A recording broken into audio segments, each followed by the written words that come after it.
다 함께 따라하겠습니다. 주님과 눈을 맞추고 계십니까? 주님과 눈을 맞추고 계십니까? 이제는 아침 저녁으로 완연한 가을의 바람을 느낍니다. 찬바람이 불기 시작했죠. 새벽에는 문 열어놓고 자면 감기 들기 딱 좋은 날씨입니다. 여러분 조심하십시오.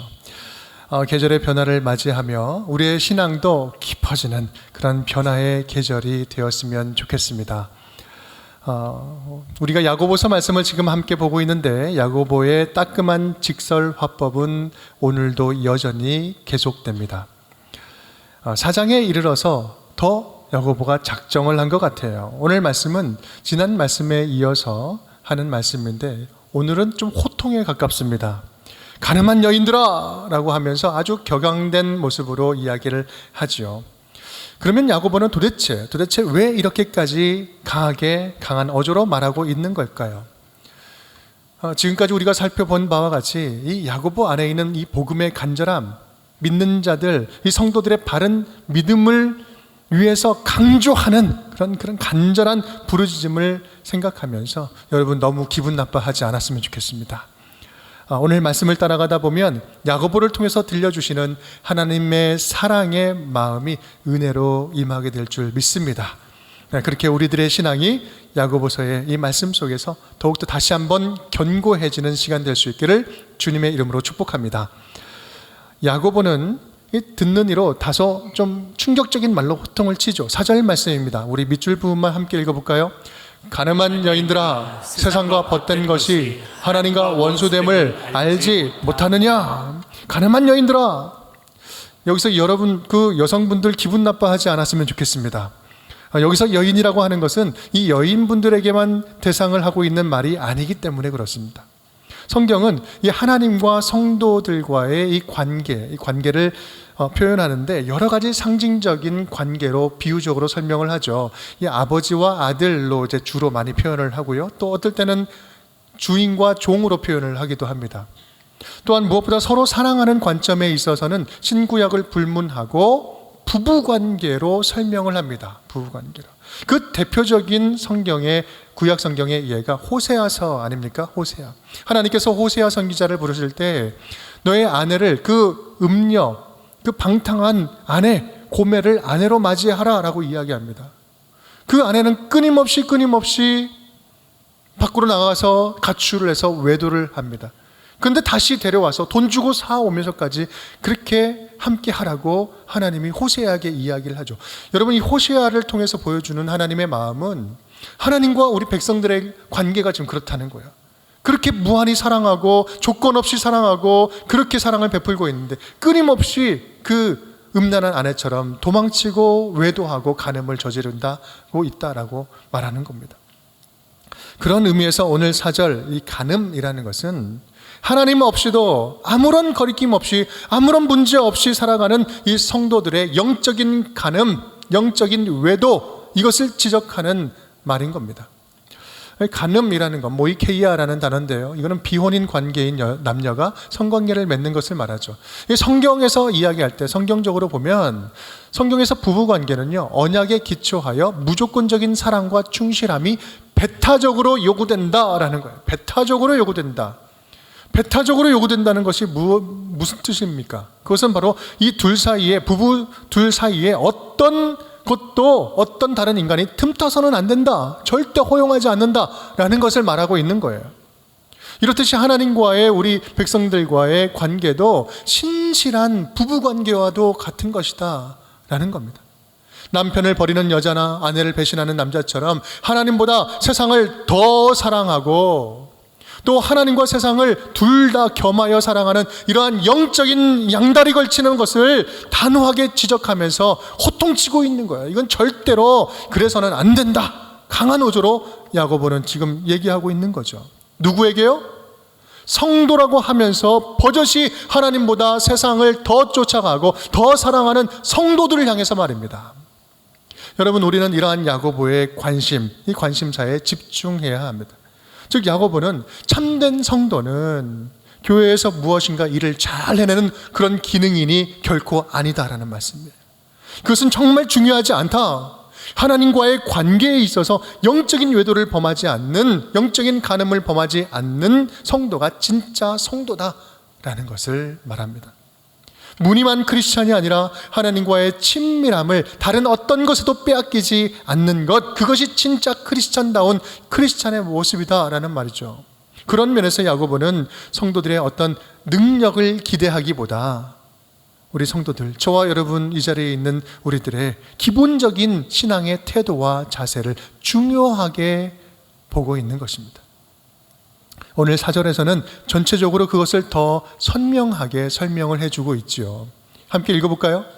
그런즉 누구든지 세상과 벗이 되고자 하는 자는 스스로 하나님과 원수되는 것이니라. 아멘. 이 세 가지를 지금 연결시켜서 동일한 것으로 보고 있어요. 가늠한 여인, 가늠한다는 것은 한마디로 하나님보다 세상과 더 친하게 지내는 것이고, 하나님보다 세상을 더 친하게 지내는 것은 곧 하나님과 원수되는 것이다. 다시 말하면 이렇습니다. 하나님과의 관계라는 측면에 있어서는 적당한 중간지대는 없다. 적당한 중간지대는 없다라는 말을 하고 있는 겁니다. 야고보는 1장부터 그런 믿음의 회색지대에 대해서 지적해 왔습니다. 1장 8절 말씀이죠. 두 마음을 품어 모든 일에 정함이 없는 자로다. 아무리 기도해도 응답받지 못한 자들, 그 특징이 두 마음을 품는 자들이라는 거죠. 희미한 믿음인 거예요. 4장 8절은 이렇게 이야기합니다. 두 마음을 품은 자들아, 마음을 성결하게 하라. 마음을 성결하게 하라. 여기저기 이것도 좋고 저것도 좋은 식으로 그렇게 걸쳐놓지 말아라. 이것이 바로 성도들이 빠지기 쉬운 가장 위험한 상태다. 예수님도 산상수훈에서 이렇게 말씀을 하셨죠. 6장 24절 함께 읽겠습니다. 한 사람이 두 주인을 섬기지 못할 것이니 혹 이를 미워하고 저를 사랑하거나 혹 이를 중히 여기고 저를 경히 여김이라. 너희가 하나님과 재물을 겸하여 섬기지 못하느니라. 아멘, 아멘. 이 말로 나는 믿는다, 나는 교회 다닌다 라고 이렇게 말하는 것은 중요하지 않다. 신앙이라는 것은 주일날 예배 한번 드려준다, 주일날 예배 한번 드리는 것으로 끝날 문제가 아니라는 말씀이에요. 바른 신앙이라는 것은 하나님과 우리 사이에 존재하는 이 사랑의 질이 얼마나 깨끗하고 순전한가, 그것이 바로 바른 신앙이라는 거예요. 거기에 중요성이 있다는 거예요. 우리는 우리를 향한 하나님의 뜨거운 사랑의 온도에 우리는 얼마나 우리의 마음의 온도를 맞추고 있습니까? 우리를 바라보시는 하나님의 눈높이에 우리는 얼마나 믿음의 눈높이를 맞추고 있습니까? 우리들의 믿음이 여러분 지금 혹시 회색지대에 있는 희미한 믿음이라면 여러분 다시 선명한 믿음으로 회복될 수 있기를 간절히 축복합니다.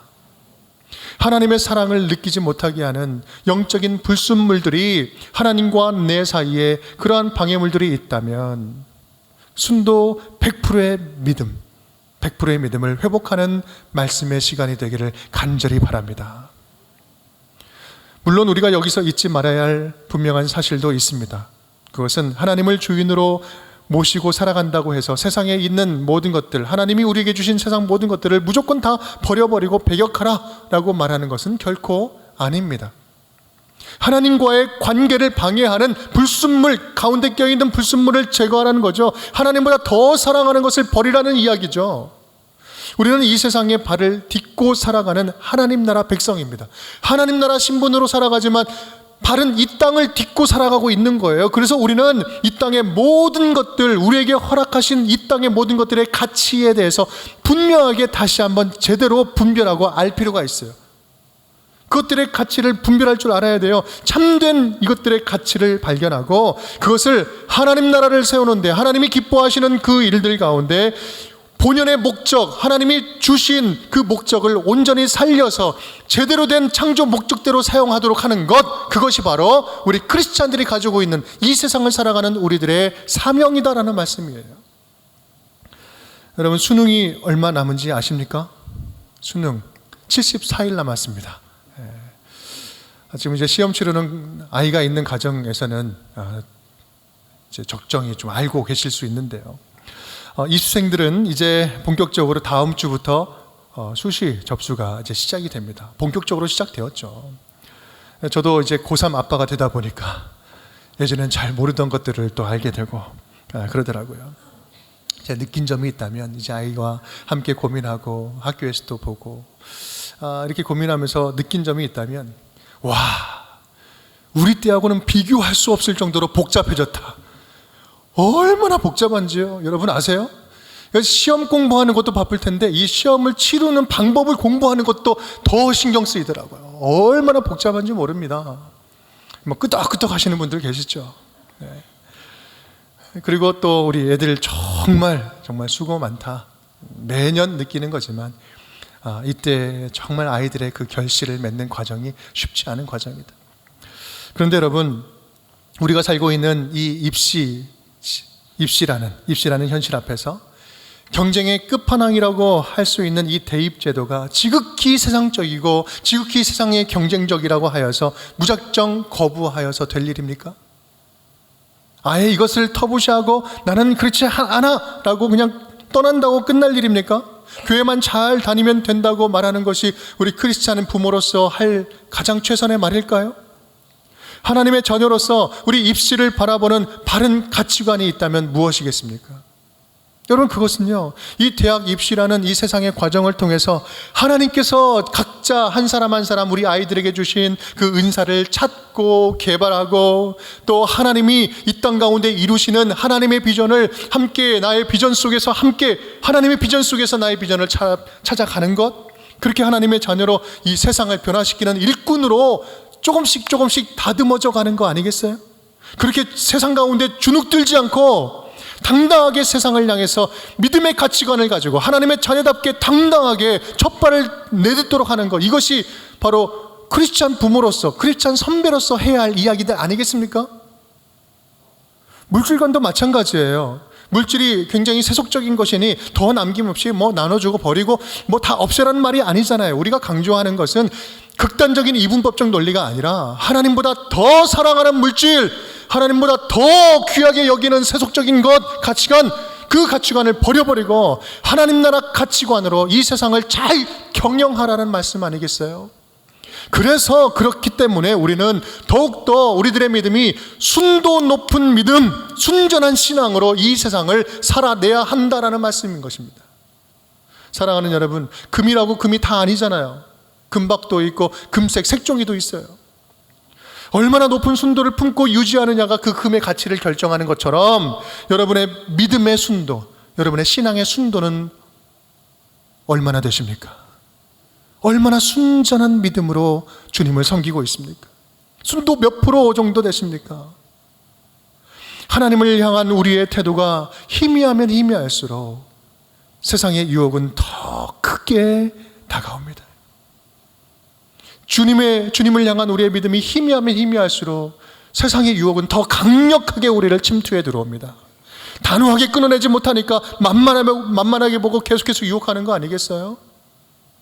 하나님께 속한 자로 태도를 분명히 하면서 세상 앞에 당당하게 드러내고 살면 세상을 사랑할 일도 없고 세상이 우리를 사랑할 일도 없습니다. 오히려 하나님의 자녀답게 살아가면요, 세상은 어떻게 우리를 미워한다라고 이야기를 해요. 그게 정상적인 것이라고 이야기를 하고 있어요. 요한복음 15장 19절 말씀, 너희는 세상에 속한 자가 아니요 도리어 내가 너희를 세상에서 택하였기 때문에 세상이 너희를 미워하느니라. 이것이 정상이다. 우리 디모데후서 3장 12절 함께 읽겠습니다. 무릇 그리스도 예수 안에서 경건하게 살고자 하는 자는 박해를 받으리라. 아멘. 이 세상에서 하나님의 법대로 살아가려고 하면 세상은 가만 놔두지 않을 것이다. 그러하기에 이 세상 가운데 당당하게 오히려 믿음으로 굳건하게 든든하게 서서 믿음의 자녀답게 살아가자. 여러분, 분명히 성경은 이렇게 이야기합니다. 시련이 오고 환난과 박해가 온다고 하는데 그 시련이 그런 시련에서 끝나지 않는다고 분명히 이야기를 하고 있어요. 우리 야고보서 1장 말씀 밑줄 치면 함께 읽겠습니다. 이는 너희의 믿음의 시련이 인내를 만들어내는 줄을 너희가 알미라. 믿음의 시련이 인내를 만들어낸대요. 더 나아가서 로마서 5장 3절 4절 함께 읽겠습니다. 다만 이뿐 아니라 우리가 환난 중에도 즐거워하나니 이는 환난은 인내를, 인내는 연단을, 연단은 소망을 이루는 줄을 알미로다. 아멘. 이게 단순하게 환난으로 멈추는 것이 아니라 인대와 연단과 소망을 낳는다. 궁극적으로 하나님이 예비하신, 우리에게 주고자 예비하신 소망과 영광스러운 것들이 기다리고 있다. 이곳에서의 그런 환난은 장차 올 하나님의 영광과 좋게 비교할 수 없도다. 여러분, 무늬만 주님을 믿는 믿음이 아니라 순도 높은 믿음, 순도 높은 진실된 믿음만이 참된 예수 안에 있는 승리의 삶을 살아낼 수 있다, 누릴 수 있다라는 사실을 말씀합니다. 간절히 바라기는 오늘 말씀을 통해서 저와 여러분의 믿음이 다시금 성도다운 성도의 견고한 믿음으로 다시 회복될 수 있기를 주님의 이름으로 축복합니다. 그렇다면 이렇게 우리가 이러한 성도다운 삶을 살아야 할 근본적인 이유는 무엇일까? 오늘 5절 말씀으로 설명하고 있습니다. 함께 읽겠습니다. 너희는 하나님이 우리 속에 거하게 하신 성령이 시기하기까지 사모한다 하신 말씀을 헛된 줄로 생각하느냐. 여러분, 사실 이 말씀은요, 성경의 대표적인 난해 구절 가운데 하나예요. 해석하기가 참 힘든 구절 가운데 하나입니다. 일단 이 말씀 뒷부분 보면 이렇게 사모한다 하신 말씀을 헛된 줄로 생각하느냐, 이 말씀이 뭔가 있어야 맞는 것 같잖아요. 그런데 성경 신구약을 보면 이 말씀 근거 구절은 없어요. 그래서 신학자들은 여러 가지 다양한 해석과 의견들을 내죠. 그래서 이 부분을 해석한 우리 신학자들의 의견들을 제가 종합적으로 쭉 살펴보는데 제가 재밌는 사실을 하나 발견했습니다. 해석들은 다양한데요, 전체적으로 종합해보면 공통되는 메시지가 있다는 거예요. 첫 번째 종합적인 메시지는 우리 함께 읽겠습니다. 하나님은 우리를 끔찍하게도 사랑하신다라는 사실. 하나님은 우리를 너무 끔찍하게 사랑하신다. 우리가 읽는 우리 개역 개정판 성경을 보면요, 이렇게 표현됩니다. 너희는 하나님이 우리 속에 거하게 하신 성령이 시기하기까지 사모한다 하신 말씀을 어떤 줄로 하느냐. 사모하는데 누가 사모해요? 주어가 하나님이. 좀 보여주세요. 하나님이 주어예요. 사모한다. 누구를? 우리를. 이렇게 해석이 되는 거예요. 성령님이, 우리 가운데 있는 성령님이 시기할 정도로 하나님이 우리를 사랑하신다, 이런 표현인 거죠. 또 공동 번역이 있어요. 공동 번역을 보면 이렇게 표현합니다. 약간 다르게 표현하죠. 하나님께서는 우리에게 심어주신 영혼을 질투하실 만큼 사랑하신다 라고 이야기합니다. 이 하나님께, 주어가 뭐예요? 하나님께서는 누구를? 우리에게 심어주신 영혼을. 이 푸뉴마라는 단어는 성령으로 번역했었는데 또 영혼이라고 표현을 할 수도 있습니다. 해석할 수 있어요. 쉽게 말하면 하나님은 우리 가운데 있는 영혼을 사랑한다, 사모한다 라고 표현을 하고 있죠. 약간 내용은 다르지만 공통점이 있다면 주어는 하나님이고 사랑받는 대상은 우리예요. 그래서 내용이 어찌됐든 하나님이 우리를 끔찍하게도 사랑한다. 질투할 만큼, 다른 사람의 사랑에 들어오지 못할 정도로, 틈타지 못할 정도로 사랑한다, 이 사실을 이야기합니다. 또 하나의 다른 해석이 있는데요, 그것은 전혀 다른 관점에서 보는 해석입니다. 헬라어 원문만 살펴보면요, 이 지금 해석도 충분히 가능한 해석입니다. 사랑하는 주체와 사랑하는 대상이 다르게 해석할 수 있다는 거죠. 그러니까 사랑하는 대상, 주어는 뭐냐면 주체는 우리고 사랑하는 대상이 세상으로 해석이 가능해요. 자, 다시 한번 보면요, 하나님이 우리 속에 거하게 하신 성령이 시기하기까지 너희가 사모한다. 너희가 무엇을? 세상을 사모한다는 거예요. 이 말씀을 너가 알지 못하느냐? 또 영어 번역본에 보면, GNB 번역본을 보면 이렇게 표현합니다. 너희가 하나님이 우리 속에 심으신 영이 질투하리만큼 욕망을 향해 치닫는다고 하는 성경이 무의미하다고 여기십니까? 지금 욕망을 향해 치닫는 것이 누구예요? 너희, 그러니까 우리인 거죠. 전혀 앞의 내용과는 전혀 다른 해석을 하고 있어요. 좀 두 번째 종합적인 메시지는요, 함께 읽어볼까요? 우리는 세상을 끔찍하게도 사랑한다. 끔찍하게도. 타락한 우리들의 마음은요, 끔찍하게도 세상을 사모하는 거예요. 흠모하는 거예요. 그런데 여러분, 흥미로운 것, 이 두 해석을 종합하면 어때요? 한번 종합해서 읽어보겠습니다. 함께 읽을게요. 하나님은 우리를 끔찍이도 사랑하시는데 우리는 하나님이 시기할 정도로 세상을 끔찍이도 사랑하고 있다. 여러분, 이 두 해석은 의미가 다른데 붙이니까 같은 의미잖아요. 이어지잖아요. 한 가지 사실을 지금 강조하고 있는 거예요. 하나님과 우리의 사랑의 눈높이가 다르다. 사랑의 눈높이가 다르다. 하나님이 우리를 사랑하시는 하나님의 사랑의 질과 우리가 하나님을 사랑하는 그 사랑의 질이 너무나 질적으로 다르다는 거예요. 사랑의 방향이 다르다는 거예요. 하나님은 우리를 향해서 눈을 떼지 않고 바라보고 계시는데 우리는 세상을 향해서 눈을 떼지 않고 바라보고 있다는 사실입니다. 우리는 뭔가 부족하고 없고 아쉬울 때만 세상 열심히 바라보다가 훌쩍훌쩍 하나님 보면서 우리 신앙생활 아무런 문제 없다라고 이야기를 하고 있다는 거예요. 하나님의 사랑의 질과 우리들의 사랑의 질이 달라도 너무 달라요. 우리 하나님은 조건 없는 사랑으로 우리를 바라보고 계시는데 우리는 끊임없이 조건적으로 믿고 있습니다. 하나님, 이번에 들어주시기만 하면, 이번에 합격하기만 하면, 이번에 사업이 성공하기만 하면 10의 1조가 아니라 10의 5조도 드리겠습니다. 하나님이 사인 주시면 그 사인을 내가 알고 내가 헌신하겠습니다. 제가 이 일을 감당하겠습니다. 여러분, 왜 하나님이 뭐가 아쉬워서 사인을 주고 말고 합니까? 하나님께서 하나님의 일로 초청하실 때는 더 하나님의 가까운 자리로 불러서 축복을 마음껏 더 부어주시려고 하나님께서 초청해 주시는 거예요. 그것을 왜 자기 조건적으로 내가 해주면 하겠습니다, 이런 식으로 조건적으로 하나님과 딜을 하고 있습니까?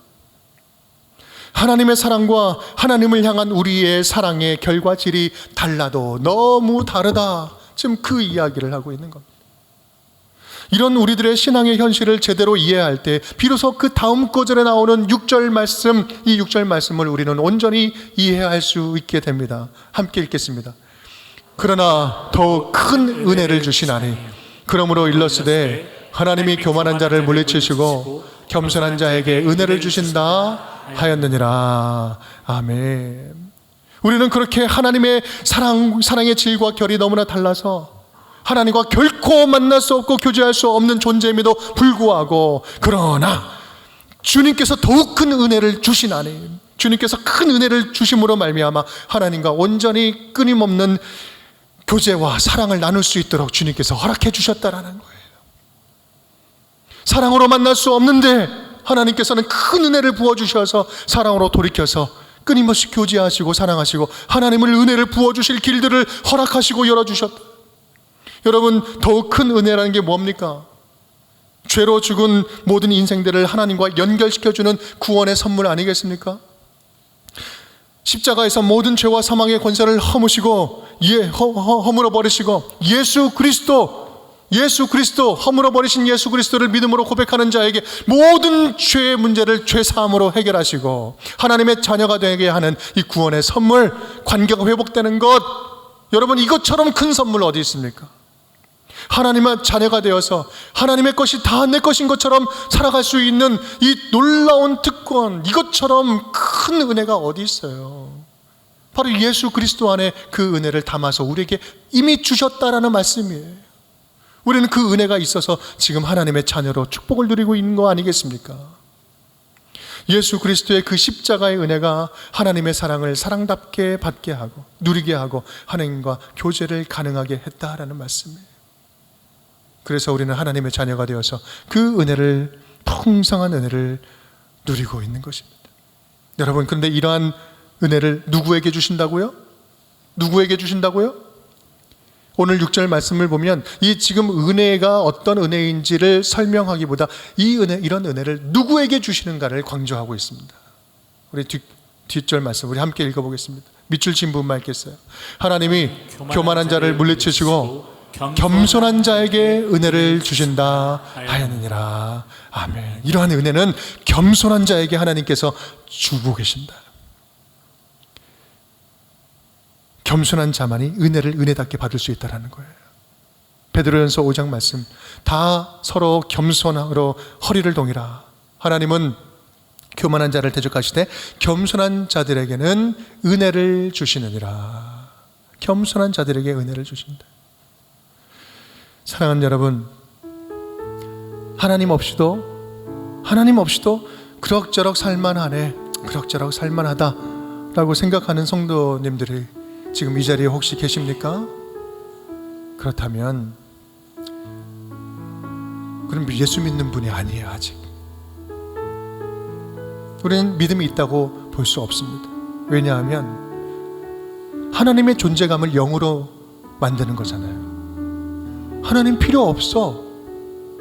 하나님의 존재 그냥 있어도 되고 없어도 되는 정도야 라고 한다면 하나님의 존재감을 영으로 만드는 거잖아요. 여러분, 이것처럼 하나님 슬프게 하는 게 어디 있겠습니까? 하나님 필요 없는 거잖아요. 여러분, 그런 모습을 지금 성경은 뭐라고 말하면 이게 교만이라고 이야기하는 거예요. 영적인 교만이다.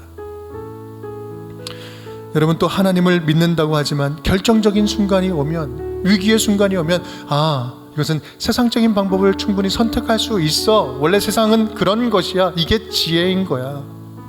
왜 팍팍하게 그렇게만 살아가야 돼? 충분히 이런 선택할 수 있어 라고 그렇게 가능성을 열어두고 계신 분들 계십니까? 여러분, 그것도 마찬가지예요. 하나님 알지 못하는 불신자와 똑같은 거 아닙니까? 혹시 말씀을 들어도 감동도 없고 도전도 없고 아무런 감흥이 없습니까?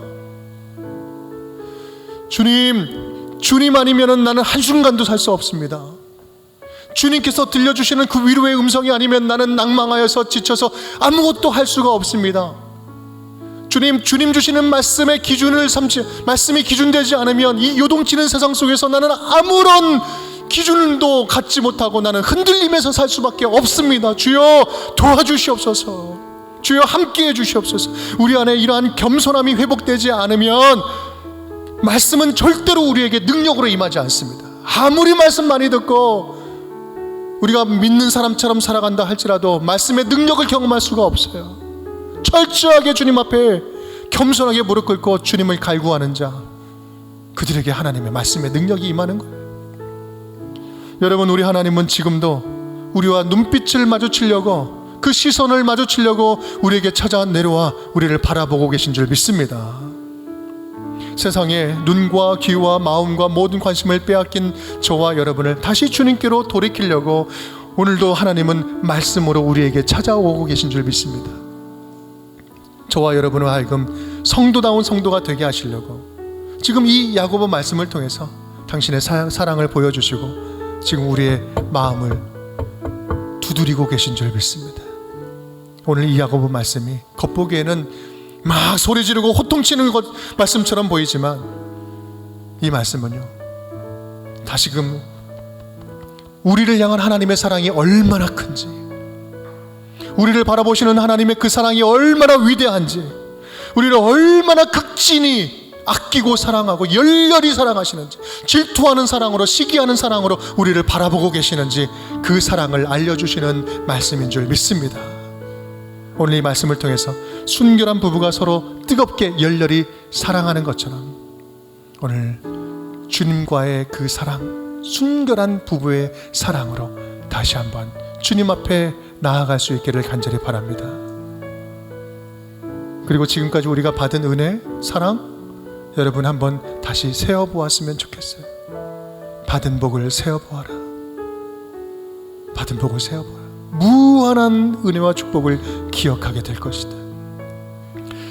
간절히 바라기는 주님의 사랑으로 저와 여러분의 마음이 촉촉해져서 우리 마음이 시멘트 같은 딱딱한 땅이 아니라 부드러운 옥토가 되어서 예수님 밟고 지나간 그 발자국 흔적을 그대로 간직하며 살아가는, 그래서 다른 사람들에게 그 예수님의 흔적을 보여주면서 또 인도하고 초청할 줄 아는 그런 옥토와 같은 주의 자녀들, 하나님과 온전히 사랑을 받고 누리는 모든 성도님들 될 수 있기를 주님의 이름으로 축복합니다.